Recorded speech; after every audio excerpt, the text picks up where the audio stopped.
ఏది అయినా ట్రై చెయ్యి ఆచి చికెన్ మసాలా. ఆచి చికెన్ మసాలా, తెలుగు వారి #1 చాయిస్, తెలుగు మ్యాట్రిమోనీ.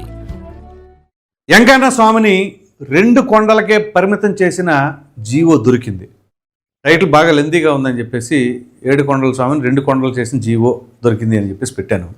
ఇక వివరాల్లోకి వెళ్ళినట్లయితే 7 కొండల వెంకన్న స్వామి, ఆ పేరు మామూలు మనం చదవడం 7 కొండలతో మొదలు పెడతాం. కానీ దాన్ని 2 కొండలు చేసిన ఘనత ఎవరిది, ఎవరి హయాంలో ఆ జీవోని పెట్టారు ఏంటి అనేది మీకు తెలియజేస్తా.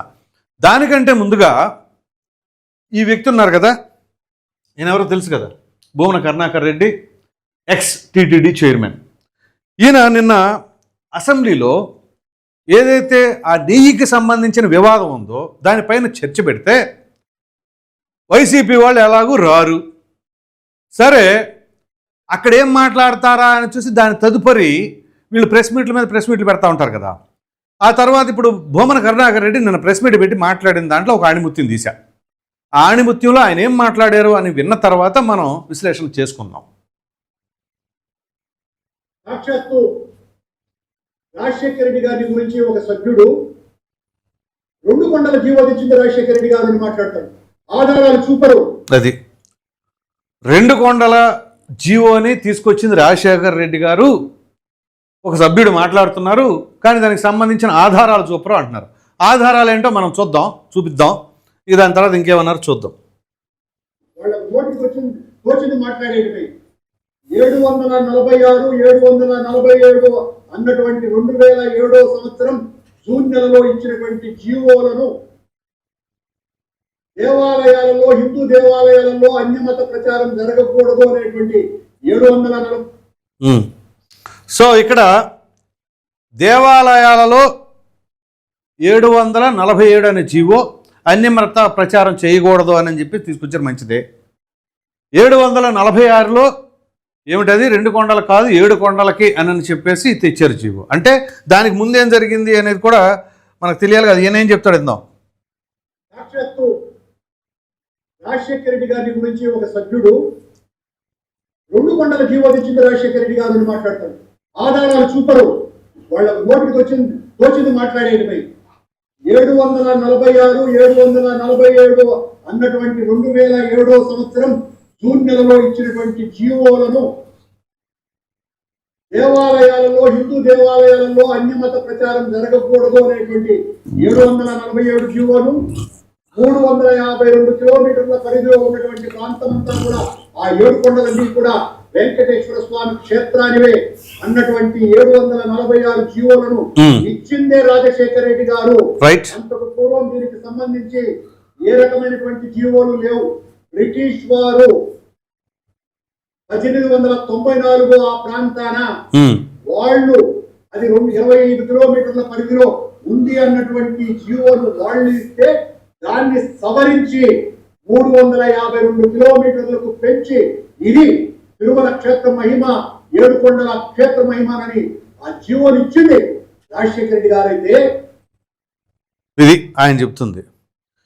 25 కిలోమీటర్ల పరిధి మాత్రమే వెంకన్న స్వామిది అని చెప్పేసి ఎప్పుడో బ్రిటిష్ పరిపాలనలో 1894లో ఉంటే రాజశేఖర రెడ్డి గారు 2007లో దాన్ని 350 కిలోమీటర్ల పరిధి 7 కొండలు అనేది మొత్తం కూడా స్వామివారి పుణ్యక్షేత్రం కిందకు వస్తుంది అని చెప్పేసి ఏది 746 జీవోలో ఆయన ఇచ్చారు అని చెప్పేసి అంటున్నారు. రైట్. ఇక్కడ మనం గమనించవలసిన అంశం ఏంటి అంటే బ్రిటిష్ వాళ్ళు ఇచ్చింది, ఆ తర్వాత రాజశేఖర రెడ్డి గారే చేశారంటారు. సో ఇప్పుడు మనం ఏం చేసామంటే ఇది ఆధునిక యుగం, అంటే టెక్నాలజీ విపరీతంగా లభిస్తూ ఉంది. సో ఈ నేపథ్యంలోనే తాజాగా AI కూడా అందుబాటులోకి వచ్చింది. ఈ నేపథ్యంలోనే పర్ప్లెక్సిటీ అని చెప్పేసి ఒక AI టూల్ ఉంది కదా, దాన్ని ఉపయోగించి నేను టైప్ చేసి చూసా. ఇది ఎవరో మ్యానిపులేట్ చేసింది కాదండి, సాక్షాత్తు టెక్నాలజీని ఉపయోగించుకొని చేసింది. దీంట్లో ఇక్కడ చూడండి, జస్ట్ మీరైనా సరే టైప్ చేయొచ్చు. ఏమని టైప్ చేయొచ్చు, ఏపీ జీవో నెంబర్ 338/2005 అని టైప్ చేయండి. ఎవరైనా సరే ఓపెన్గా దొరుకుతుంది. ఇక్కడ చూడండి, నేను అదే టైప్ చేశాను. AP GO 338/2005 declares Tirumala a religious township under the Panchayati Raj Act. This government order issued by the Andhra Pradesh Panchayati Raj and rural development department on September 16th, 2005 or around September 25th under Chief Minister Y.S. Rajshekhar Reddy defined Tirumala's boundaries as approximately 27.5 square kilometers or 10.33 square miles covering about 2 of the 7 hills. ఎంతండి boundaries ఎంత? 27.5 square కిలోమీటర్లు. ఇక్కడ covering about 2 of the 7 hills, 7 కొండల్లో 2 కొండలు మాత్రమే అని చెప్పేసి అప్పటి జీవో. భూమన కరుణాకర్ రెడ్డి చెబుతున్నది ఏంటి? 2007లో ఇచ్చిన జీవోలో 746-47లో 352 కిలోమీటర్లకు సంబంధించిన ప్రాంతం అంతా కూడా, 7 కొండలకు సంబంధించిన ప్రాంతం అంతా కూడా స్వామివారికి చెందినదని ఆయన జీవో ఇచ్చారని. ఓకే, ఇచ్చారు, కాదనట్లా. కానీ దానికి ముందు ఇచ్చిన జీవో ఏది? ఇదేగా. అంటే 27.5 స్క్వేర్ కిలోమీటర్లకు పరిమితమే అని చెప్పేసి ఇచ్చిన జీవో ఎవరిచ్చారు? బ్రిటిష్ వాళ్ళు ఎప్పుడు ఇచ్చారు అన్న సంగతి దానికంటే రాజశేఖర రెడ్డి గారు 2005లో ఇచ్చారనేది ఇక్కడ కళ్ళ ముందు కనబడుతుంది. అంటే ఈ 350 కిలోమీటర్ల పరిధిలో దానికంటే ముందుగా అసలు 27.5 స్క్వేర్ కిలోమీటర్లకు పరిమితం చేసి దాన్ని జీవో పాస్ చేసింది ఇదే వైఎస్ రాజశేఖర రెడ్డి గారి ప్రభుత్వంలో, ఆయన హయాంలో. మరి దాన్ని తీసుకొచ్చి ఇప్పుడేం చెప్తున్నారు? 352 కిలోమీటర్లు పరిమితం చేశారు, కాదని అనట్లా. కానీ దానికి ముందు చేసింది చెప్పట్లేదే. దానికి ముందు 27.5 కిలోమీటర్లకు మాత్రమే, స్క్వేర్ కిలోమీటర్లు మాత్రమే కన్ఫైన్ చేశారు. ఆ కన్ఫైన్ చేసిన విధానాన్ని, అలాగే ఆ ఇచ్చిన జీవోని చాలా నాగ్గా, ఇంటెన్షనల్గా అది వదిలేసి ఆధారాలు చూపించడం అని అంటున్నారు. ఇదిగో ఆధారం, టైప్ చేయండి, టెక్నాలజీని వాడండి, తెలుస్తుంది. సో ఇక్కడ పర్పస్ ఏంటి? The order aim to exam the area local body elections. ఇక్కడ ఏంటి? పొలిటికల్ ఇంటర్ఫీరెన్స్ ఏం ఉండకూడదు అని చెప్పేసి ఇచ్చారు. అన్యమత ప్రచారాలు కానీ లేకపోతే రాజకీయ ప్రచారాలు కానీ జరగకూడదు అన్నట్టుగా ఇచ్చారు. బాగానే ఉంది. అది 747 జీవో. కానీ దానికి ముందు 338 జీవోని ఎందుకు చెప్పట్లా? భూమన కరుణాకర్ రెడ్డి గారు దీనికి సమాధానం చెప్పండి. ఇప్పుడు వాళ్ళ ఆధారాలు చూపించారు. ఆధారాలు ఎవరు అడిగినా సరే చూపిస్తే దానికి సమాధానం చెప్పవలసిన బాధ్యత ఒక మాజీ టీటీడీ చైర్మన్గా మీ పైన బాధ్యత ఉంది. కాబట్టి మీరు పదే పదే ప్రెస్ మీట్లు పెడుతున్నారు. ఆ ప్రెస్ మీట్లు పెట్టిన క్రమంలో మరి ఈ జీవోకి సంబంధించి కూడా ఇది ఎందుకు ఇవ్వాల్సి వచ్చింది, ఎందుకు ఇచ్చారు అని చెప్పేసి దానికి కూడా వివరణ ఇవ్వండి. అప్పుడు ప్రజలకు ఒక క్లారిటీ వస్తుంది. ఇక్కడ టీడీపీ వాళ్ళు ఒకటి చెప్పడం, వైసీపీ వాళ్ళు మరొకటి చెప్పడం, ఎవరికి సంబంధించిన వాళ్ళది వాళ్ళ మీడియాల్లో సర్క్యులేట్ చేసుకోవడం, అలా కాదు. అసలు వాస్తవం ఏంటి అని చెప్పేసి ప్రజలకు తెలియచేయాలి కదా. అందుగురించే ఇది సెర్చ్ చేసి తీసుకొచ్చాను మీ ముందుకి. సో టీడీపీ వాళ్ళు కూడా ఏదైనా ఉంటే ఆధారాలతో సహా ఇలా బయట పెట్టండి. ఇప్పుడు నేను తీసుకొచ్చాను ఈ విషయాన్ని, దీనికి సమాధానం చెప్పండి ఎవరైనా సరే. మరి రాజశేఖర రెడ్డి గారు ఆ రకంగా జీవో తీసుకొస్తే దాని తర్వాత దాన్ని సవరించిన దాన్ని చెప్పుకొస్తున్నారు. కానీ దీని గురించి మాత్రం ఎక్కడ ఎవరు లేవనెత్తట్లా. ఇప్పుడు మనకి ఈ టెక్నాలజీ ఉంది కాబట్టి, మనం టైప్ చేసాం కాబట్టి ఇదంతా దొరికింది. ఈ టెక్నాలజీ లేకపోతే ఇక అదే వాస్తవం అని చెప్పేసి ప్రజలు అనుకునే అవకాశాలు ఉంటాయిగా. వాళ్ళని ఫాలో అయ్యేవాళ్ళు వాళ్ళు, వీళ్ళని ఫాలో అయ్యేవాళ్ళు వీళ్ళు, ఎవరు ఇష్టం రీతిగా వాళ్ళు చెప్పుకుంటూ పోతారు. మరి అసలు వాస్తవం ప్రజలకు ఎప్పుడు తెలుస్తుంది?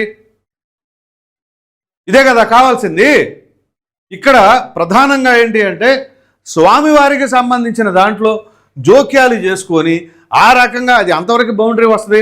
ఒకవేళ అసలు రాజశేఖర రెడ్డి గారు ఈ జీవో సంగతి ప్రక్కన పెడితే ఆయన అప్పుడు 2007లో ఇచ్చేంత వరకు ఎవరో ఇవ్వలేదన్నప్పుడు ఇది తొలితే వైసీపీ వాళ్ళు టక్కగా క్యాచ్ చేసుకొని బీభత్సంగా పబ్లిసిటీ చేసేవాళ్ళు. అసలు రాజశేఖర రెడ్డి గారు తీసుకొచ్చారు, దానికి ముందే చంద్రబాబు నాయుడు గారు 2 టర్మ్స్ చేశారు సీఎంగా. అప్పుడు ఏం చేశారు మరి? స్వామివారి పైన అంత భక్తులు అన్నవాళ్ళు అనేది ఎప్పటి నుంచో సర్క్యులేట్ చేసేవాళ్ళు. ఎందుకు చేయలా? అప్పుడు మర్చిపోయారా? తర్వాత గుర్తొచ్చిందా? రాజశేఖర రెడ్డి గారే ఇచ్చారా అని చెప్పేసి ఇచ్చిందని చెబుతున్నారు, దానికి ముందు ఇచ్చింది చెప్పరే. సో అందుగురించే ఇక్కడ ఎవరు ఏం చేశారు అని చెప్పేసి క్లియర్ కట్గా మనం ఇంకా ఎవరి మీద ఆధారపడవలసిన అవసరం లేదు. అనేక రకాలైన ఏఐ టూల్స్ వచ్చినాయి, ChatGPT వచ్చింది. చక్కగా టైప్ చేయండి, మీకు కావాల్సిన ఇన్ఫర్మేషన్ దేని గురించి అయినా దొరుకుతుంది. ఈ వ్యక్తి ఇది పరిస్థితి. భూమన కరుణాకర్ రెడ్డి చెప్పిన దానికి ఇక్కడ ఉన్న వాస్తవానికి అంత దూరం ఉంది. మరి దీనిని బట్టి ఎవరు నిజాలు చెప్తున్నారు, ఎవరు అసలు వాస్తవాలను కప్పిపుచ్చి వాళ్ళకు అనుకూలంగా ఉన్న వాటిని చెప్తున్నారు? దీనికి సమాధానం చెప్పండి. ప్రజలు ఏం పిచ్చోళ్ళ, ఏం అర్థం కాదా ఏంటి? అంత తేలిగ్గా ఎలా పడితే అలాగా మేము జీవో ఇచ్చేసాం, మేము స్వామివారికి మంచి చేసాం అని చెప్పేసి చెప్పే ప్రయత్నం ఎవరికి వాళ్ళు క్లెయిమ్ చేసుకుందాం, మేమే మంచి చేసామని చెప్పేసి అంత మంచి చేసేవాళ్ళే అయితే ఇవన్నీ కూడా ఎందుకు జరుగుతూ ఉంటాయి? సో ఎవరు ఏ మతాన్నైనా అనుసరించవచ్చు, కానీ ఇతర మతాలకు సంబంధించిన అంశాల్లో, సున్నితమైన అంశాల్లో ఎందుకు ఇట్లా జోక్యాలు చేసుకొని అధికారంలో ఉండగా ఈ జీవోలు పాస్ చేయటం, దాని తదుపరి దాని కాన్సిక్వెన్సెస్ అన్నీ కూడా ఏ రకంగా ఫేస్ చేస్తున్నారు అనేది ప్రత్యేకంగా చెప్పుకోనక్కర్లా. స్వామివారికి సంబంధించిన దాంట్లో ఎవరైనా సరే దానికి ద్రోహం చేసినా లేకపోతే అపవిత్రం చేసినా వాళ్ళకి ఎటువంటి పరిస్థితులు తలెత్తుతాయి అంటే ఆ భగవంతుడికి ఎరుక, సామాన్య ప్రజలకి తెలుసు, భక్తుడికి తెలుసు. సో భక్తిని, స్వామివారి భక్తిని, ప్రజలకు ఉన్న ఆ యొక్క మనోభావాల్ని దెబ్బతీసేలాగా మాట్లాడటం అనేది మాత్రం ఏ ఒక్కరూ కూడా హర్షించరు. ఇది గుర్తుంచుకోండి. ఇక్కడ పదే పదే ఆ ప్రసాదానికి సంబంధించి, ఆ కల్తీ దానికి సంబంధించి విపరీతమైన చర్చలు, ఎంత వద్దన్నా ఎంత మాట్లాడకూడదన్నా దానికి సంబంధించి ఏదో ఒక అప్డేట్ వస్తూనే ఉంటుంది. మరి అది ప్రజలకు వివరించకుండా ఉండలేం. ఓ ప్రక్కన బాధ, ఏంటి ఈ దౌర్భాగ్యం, ఎంతకాలం మనం స్వామివారి గురించి ఇదే తరహాలో మాట్లాడుకోవాల్సి వస్తుంది అని చెప్పేసి. కానీ వాస్తవాలను తెలియజేయవలసిన బాధ్యత ఉంటుంది కాబట్టి ఈ ప్రకారంగా మీ ముందు ఉంచుతున్నాను. సో దీనిని బట్టి మీ అభిప్రాయం ఏంటి, మీరేమనుకుంటున్నారు అనేది సూటిగా కామెంట్ సెక్షన్లో తెలియచేయండి. Thank you.